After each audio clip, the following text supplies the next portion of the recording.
देखने वाली आंखों और सुनने वाले कानों को द रिटर्न ऑफ खान में स्वागत है। आज हम आपके लिए एक और फिल्म का विस्तृत विश्लेषण लेकर आए हैं। अगर आपने अभी तक हमारे चैनल को सब्सक्राइब नहीं किया है तो तुरंत करें और घंटी के आइकन पर क्लिक करें ताकि आपको हमारी नई वीडियोस की सूचना समय पर मिल सके। कृपया अपनी महत्वपूर्ण राय आज की वीडियो पर कमेंट बॉक्स में ज़रूर दें ताकि हम अपने कंटेंट को और भी बेहतर बना सकें। दी नॉर्थमैन, खून और बदले की एक गाथा।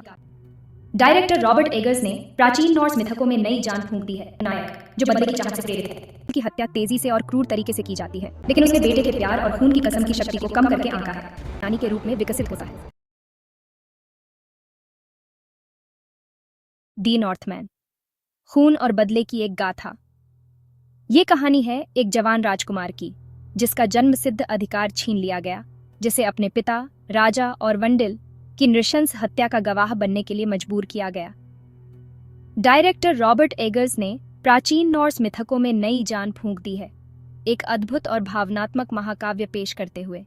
इसके केंद्र में है एमलेथ, हमारा नायक, जो बदले की चाहत से प्रेरित है।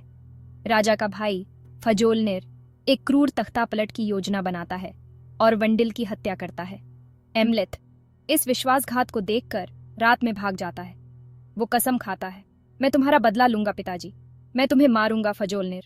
और वंडिल की हत्या तेजी से और क्रूर तरीके से की जाती है। क्लेस बैंक द्वारा निभाया गया फजोलनिर अपने भाई को खत्म कर देता है, लेकिन उसने बेटे के प्यार और खून की कसम की शक्ति को कम करके आंका है।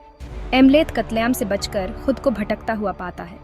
उसे वाइकिंग निडर लोगों के एक समूह द्वारा बचाया जाता है। वह एक योद्धा के रूप में अपने कौशल को बेहतर बनाने में लगाता है। वह एक दुर्जेय सेनानी के रूप में विकसित होता है। एक रात एक दृष्टा उसके सामने आती है। वह उसके भाग्य के बारे में बोलती है, जो उसे उसकी शपथ को पूरा करने के लिए प्रेरित करता है। दृष्टा की भविष्यवाणी एमलेथ को एक नए रास्ते पर ले जाती है, जो उसे बर्फीले पानी के पार आइसलैंड तक ले जाता है, जहां अब फजोलनिर शासन करता है। उसके क्रूर प्रशिक्षण के वर्षों ने उसे कठोर बना दिया है, उसे प्रतिशोध के हथियार में ढाल दिया है। लेकिन वह जानता है कि केवल पाश्विक बल ही अपने चाचा को हराने के लिए पर्याप्त नहीं होगा। फजोलनिर के बचाव में घुसपैठ करने और उसकी शक्ति के दिल पर प्रहार करने का एक तरीका। खुद को एक गुलाम के रूप में छिपाकर एमलेथ खुद को पकड़ने और फजोलनिर के गढ़ में ले जाने की अनुमति देता है। वह अन्य दासों के साथ सहजता से घुल मिल जाता है। उसकी असली पहचान जमी हुई परतों और नकली अधीनता के नीचे छिपी होती है। वह अपने दुश्मनों को देखता है, उनकी कमजोरियों का अध्ययन करता है, हड़ताल करने के लिए उपयुक्त क्षण की प्रतीक्षा करता है। फजोलनिर के किले की दीवारों के भीतर उसका सामना ओल्गा से होता है, जो उसके चाचा द्वारा गुलाम बनाई गई एक स्लाव जादूगरनी है। अन्य टेलर जॉय द्वारा आकर्षक ताकत के साथ निभाई गई। ओल्गा एमलेथ के लिए एक संभावित सहयोगी से कहीं अधिक का प्रतिनिधित्व करती है। वह एक दयालु आत्मा है जो अपने अनुभवों से कठोर उत्तरजीवी है। अपने साझा दर्द और न्याय की प्यास को पहचानते हुए वे एक गठबंधन बनाते हैं। अपने सामान्य दुश्मन को नीचे लाने की साजिश रचते हुए उनकी नियति आपस में जुड़ी हुई है। अपनी मां रानी गुडरन के साथ पुनर्मिलन, जो अब फजोलनिर की पत्नी है, एक कड़वा मोड़ साबित होता है। वर्षों की कैद ने उसे कठोर बना दिया है, उसे एक ऐसी महिला के रूप में बदल दिया है जिसे एमलेथ मुश्किल से पहचानता है।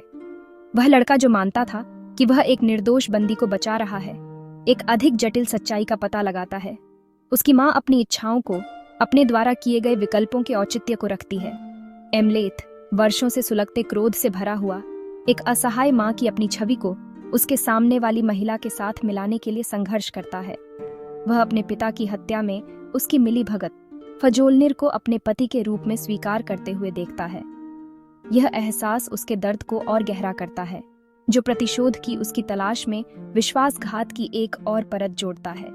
अपनी मां के रहस्योद्घाटन की उथल पुथल के बावजूद एमलेथ अपने अंतिम लक्ष्य फजोलनिर के निधन पर केंद्रित रहता है। वह अपने चाचा के आदमियों के रैंक के भीतर कलह के बीज बोना शुरू कर देता है। एक दास के रूप में अपनी स्थिति का उपयोग अपने लाभ के लिए करता है।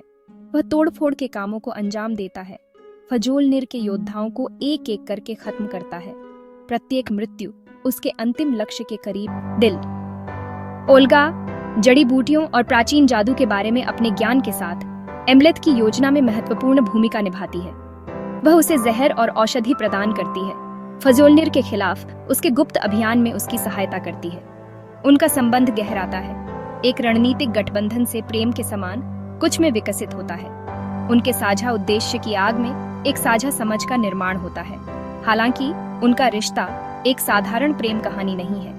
यह खतरे और अनिश्चितता के सामने जाली एक बंधन है। उनका प्यार अतिक्रमण करने वाले अंधेरे के बीच रोशनी की एक झिलमिलाहट है। जैसे ही एम्लेथ आतंक का अपना अभियान जारी रखता है, उसकी असली पहचान धीरे धीरे सामने आती है। फजोलनिर के हॉल में भूत भटकने की फुसफुसाहट राजा तक पहुंचती है, जिससे व्याप्ति और भय के बीज बोए जाते हैं। फजोलनिर, जो कभी अपनी चोरी की शक्ति में विश्वास रखता था, अपने अतीत के भूत उस भतीजे द्वारा अनरावल करना शुरू कर देता है, जिसे उसने 100 साल पहले चुप करा दिया था। फजोलनिर का व्यामोह एम्लेथ के हमलों के साथ साथ बढ़ता जाता है। एक बार व्यवस्थित राज्य उखड़ने लगता है, क्योंकि भय और संदेह फजोलनिर के दरबार को जकड़ लेता है।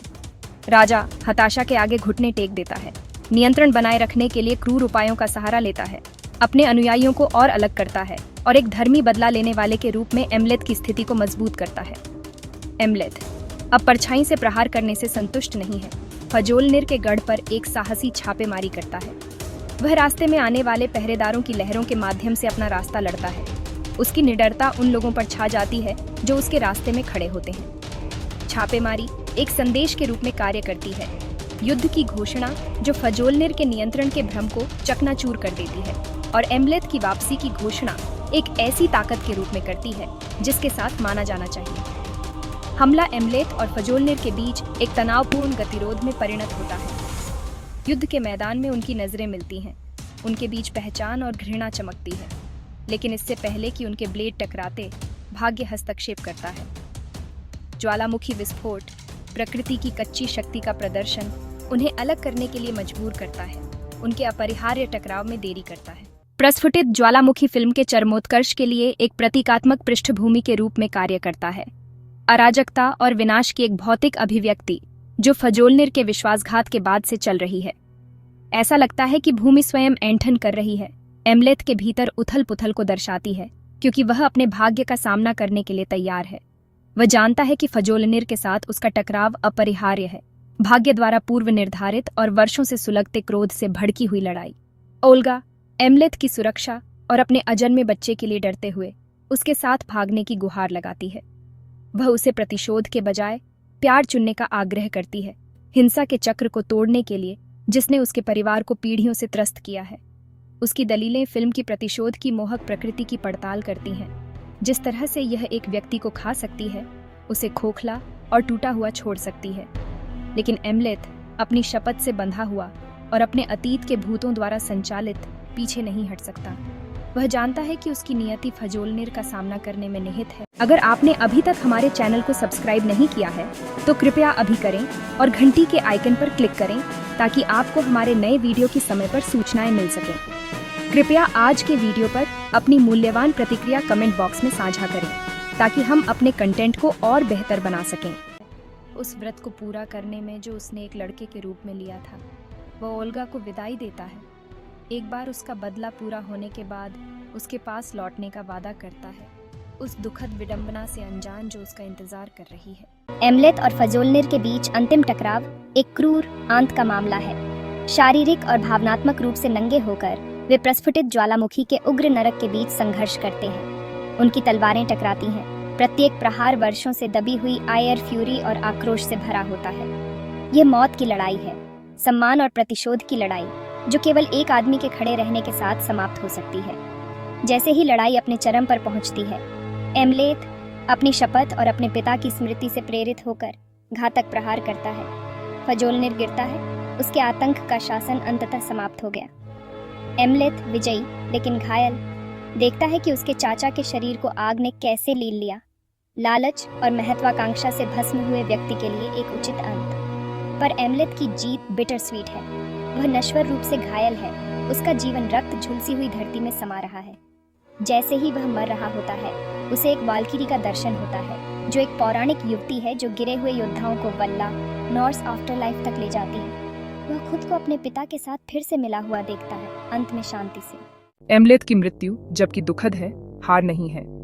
यह उसके भाग्य की पूर्ति है, उसकी शपथ के प्रति उसकी अटूट प्रतिबद्धता की शक्ति का प्रमाण है। वह एक नायक के रूप में मरता है, उसका नाम उन लोगों द्वारा फुसफुसाते हुए सुना जाता है जिन्हें उसकी कहानी याद है। उनकी कहानी हिंसा के चक्रीय स्वभाव, जिस तरह से प्रतिशोध सबसे धर्मी दिलों को भी खा सकता है और नष्ट कर सकता है, की सावधानीपूर्ण याद दिलाता है। द नॉर्थमैन सिर्फ एक बदला लेने की कहानी से कहीं अधिक है। यह भाग्य, स्वतंत्र इच्छा और मिथक की स्थायी शक्ति की एक आंत और विचारोत्तेजक खोज है। यह एक ऐसी फिल्म है जो क्रेडिट रोल के लंबे समय बाद तक आपके साथ रहती है। इसकी कल्पना आपकी स्मृति में समा जाती है, इसके विषय आपके विचारों में गूंजते रहते हैं, और जैसे ही ज्वालामुखी की लपटें शांत होती हैं, हमेशा के लिए बदले हुए परिदृश्य को पीछे छोड़ते हुए हम एमलेथ नॉर्थमैन की विरासत पर विचार करने के लिए छोड़ दिए जाते हैं। जिन्होंने अगर आपने अभी तक हमारे चैनल को सब्सक्राइब नहीं किया है तो कृपया अभी करें और घंटी के आइकन पर क्लिक करें ताकि आपको हमारे नए वीडियो की समय पर सूचनाएं मिल सकें।